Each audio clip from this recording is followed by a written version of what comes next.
Homemade biscuits are easy to make, delicious to eat, and the perfect vehicle for other desserts such as strawberry shortcake. So today, we're making homemade biscuits. Let's get into it. Biscuit dough is super simple and comes together in a matter of minutes. All you need to do is add 2 cups of flour, 1 tablespoon of sugar, 1 tablespoon of baking soda, and a teaspoon of salt to a medium bowl and mix together. Then drop in a half cup of cubed unsalted butter that I recommend you let sit in the freezer for a few minutes so it gets extra cold. Cut this into the flour using a pastry cutter until it's been reduced to small pieces about the size of peanuts. I always like to go in with my hands for a few minutes at the end, but be careful as you don't want to warm up the butter too much. Then add in 3/4 cups of cold buttermilk. I typically just make my own out of whole milk and a teaspoon of lemon juice, and then knead everything together until a dough ball forms. And that's your biscuit dough.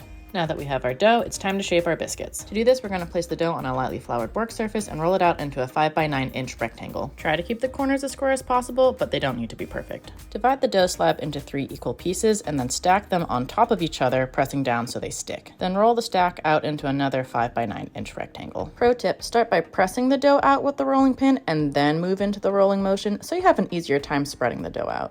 Once you have your rectangular dough slab again, cut it into 8 equal pieces. You can use a glass or cookie cutter to make circles, but that usually leads to dough scraps and waste, so I just like to do the rectangles. Place the biscuits on a parchment or baking mat lined baking sheet and then bake at 450 degrees for 10 minutes or until golden brown. Remove from the oven and then let cool on a wire rack. And just like that, you have fresh, homemade, flaky, buttery biscuits. Now, despite the fact that these biscuits came out of the oven looking a little like the Leaning Tower of Pisa, I was still very pleased with how they turned out. We ended up with a ton of layers, which meant they were super flaky and pulled apart no problem, which is exactly what you want in a biscuit. Packed with buttery goodness with just a hint of sugar to balance everything out, I had no problem finishing this one off as a pre-dinner snack. Use these as a base for strawberry shortcake, have them as a side with dinner with a little butter and honey, or eat them just like this as a little snack like I am.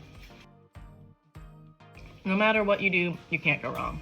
So I'm gonna go finish this. Let me know if you make these.